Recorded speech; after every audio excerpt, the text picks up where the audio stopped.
Sir, Amit Shah केंद्रीय मंत्री ने वो कह रहे कार्यक्रम में उन्होंने कहा कि प्रधानमंत्री के नेतृत्व में असंभव कार्य भी पूरा हो जाता है। बात करें अयोध्या की, उन्होंने कहा एक भी दिन बिना खून खराबे के ये कार्य पूरा हो। उनकी इस बयान को किस तरह देखते हैं? गृह मंत्री जी की जानकारी के बारे में मुझे शंका है। अयोध्या का मंदिर बिना खून खराबे से नहीं हुआ है। दोनों कर सेवा में सैकड़ों कर सेवकों का बलिदान हुआ है, तब जाकर ये अयोध्या का मंदिर बना है। शिवसेना के भी लोग वहाँ थे, विश्व हिंदू परिषद के थे, और भी थे, बजरंग दल के थे। ये जानकारी उनको होनी चाहिए, शायद ये लोग नहीं होंगे, बीजेपी के लोग। हाँ, रथ यात्रा जो निकाली थी अडवाणी साहब ने, वो क्यों निकाली थी? खून खराबा तो हुआ है, सरयू पूरी लाल हो गई थी, कर सेवकों के खून से बह रही थी, हमने देखा है। हाँ, ये तो बात छोड़िए। गोधरा साबरमती एक्सप्रेस क्यों हुआ? ये भी अयोध्या का ही कनेक्शन था ना। आप झूठ मत बोलिए भाई साहब, आप देश के गृह मंत्री हो। अगर आपको ये श्रेय देना है मंदिर का, तो सर्वोच्च न्यायालय को देना चाहिए। लेकिन अयोध्या की भूमि, सरयू नदी, ये हिंदू कर सेवक उनके खून से, बलिदान से भरी है, और ये सबको मालूम। अगर आप ऐसा कहते हो तो ये कर सेवकों का, हिंदू संगठन का अपमान है कि बिना खून बहाए हुए राम मंदिर का निर्माण हुआ। ये सभी कर सेवक जिसने बलिदान दिया है, सैकड़ों कर सेवक, ज्ञात अज्ञात, ये उनका अपमान है। जो सीबीआई ने एक जो मुकदमा चलाया उसमें हम सब लोग थे, बाला साहब ठाकरे भी थे, अडवाणी साहब थे, सभी थे। आप कहाँ थे? सब लोग कहाँ थी? लोकल लोग थे बीजेपी। तो इस प्रकार से बात करना, एक तो राम मंदिर निर्माण का जो पूरा मूवमेंट है, इस मूवमेंट में जो लोगों ने बलिदान किया है, खून बहाया है, जेल में गए, मुकदमे झेले, उनका अपमान है। सर, दूसरा सवाल जानना चाहिए, कैग रिपोर्ट एक सामने आया जिसमें 3 ऑफिसर को ट्रांसफ़र किया गया। आयुष्मान भारत घोटाला, नेशनल हाईवे घोटाला। हालांकि मोदी जी ने नारा दिया था 2014 में, ना खाऊंगा ना खाने दूंगा।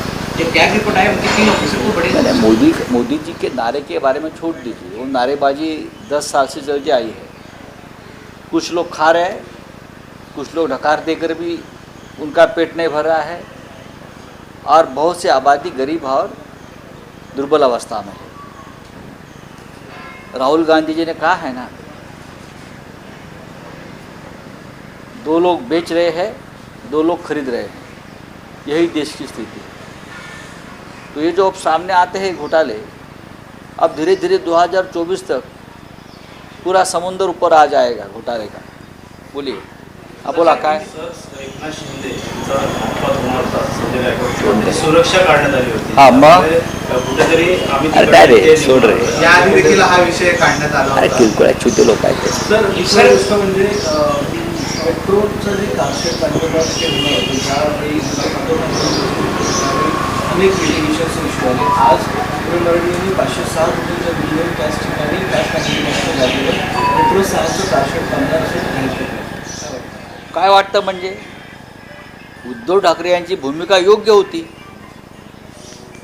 जे आरे आरे आरे आरे करत होते, आज शेवटी तुमचं सरकार आहे आणि तुम्हीही त्याच जागेवरती कारशेड उभी करताय। किती काळ गेला मधला? 3 वर्षाचा काळ मधला निघून गेला। किती खर्च वाढला, वेळ गेला, लोकांना त्रास झाला, अजूनही रस्ते तिथे ब्लॉक होत आहेत त्या भागामध्ये। इतक्याला मेट्रो सुरू झाली असती, पण विरोधासाठी विरोध, हे भारतीय जनता पक्षाचे धोरण आहे। देवेंद्र फडणवीस यांनी हा प्रतिष्ठेचा प्रश्न केला होता, नाही होऊ देणार म्हणाले। कसं होतंय ते पाहतो। कायदेशीर अडचणी निर्माण केल्या। वारंवार आदित्य ठाकरे, उद्धव ठाकरे यांना समजून सांगत होते, विरोध करू नका, हा मुंबईतल्या जनतेच्या विकासाचा आणि सुविधांचा प्रश्न आहे.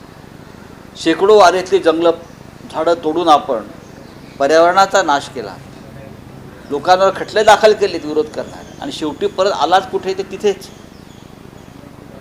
हे यांचं राजकारण, हे यांचं धोरण आहे. सर इंडियन अलायंस की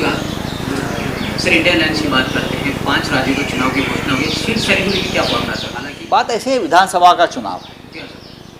इंडिया अलायंस की जो गठबंधन हुआ है वो खास करके 2024 के लोकसभा के लिए हुआ है.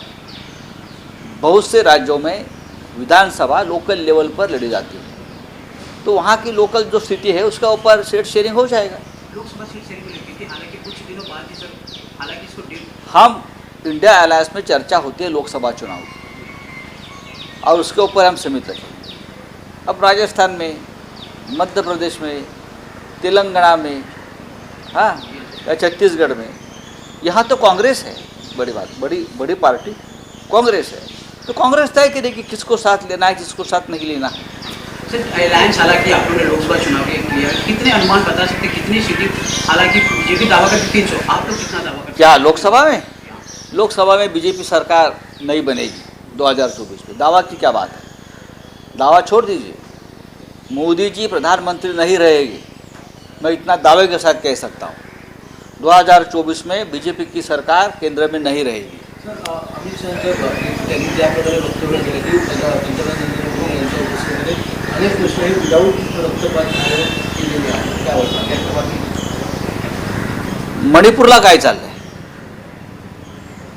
गृहमंत्री सांगतायत की रक्ताचा एक थेंब न सांडता आम्ही राम मंदिर बांधलं.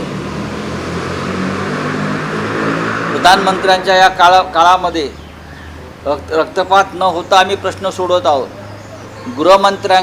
देशाच्या गृहमंत्र्यांकडे इतकी अपूर्ण माहिती असावी हे दुर्दैव आहे. आजही काश्मीरमध्ये हत्या होत आहेत, आजही काश्मीरी पंडितांची घर वापसी झाली नाही, आजही सैनिकांना तिकडे बलिदान द्यावं लागतं आहे.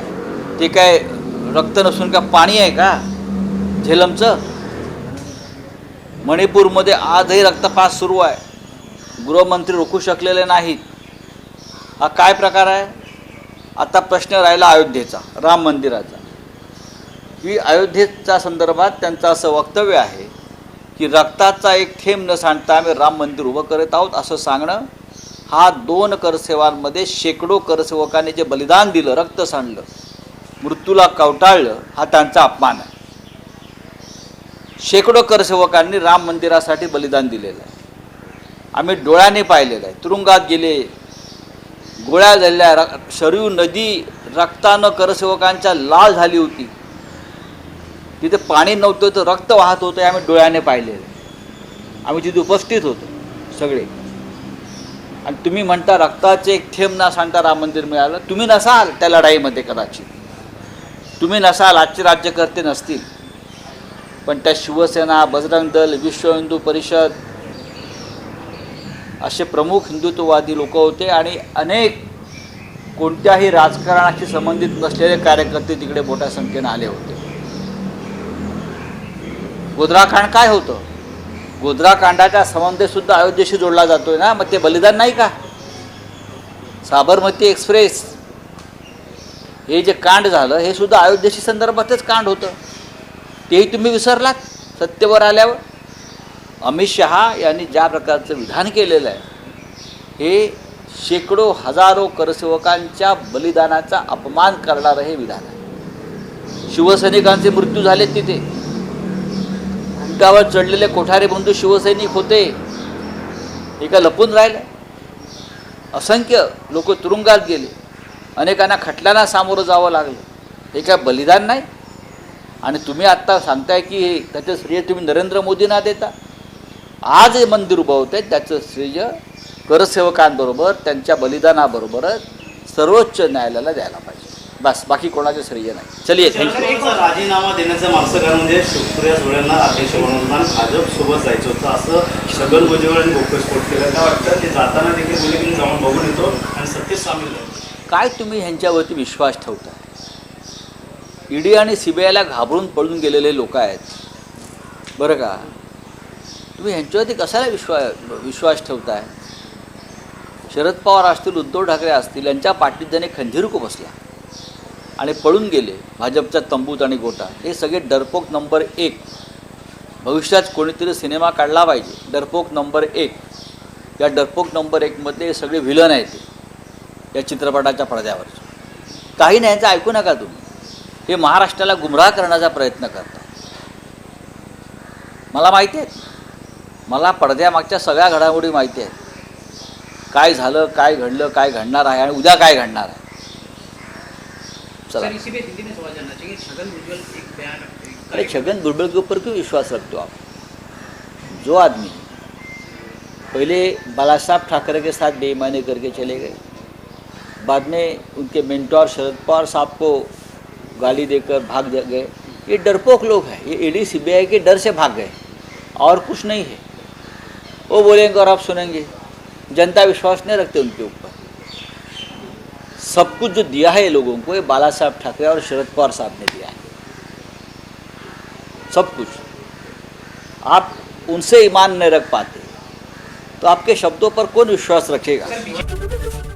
एबीपी माझा, उघडा डोळे बघा नीट.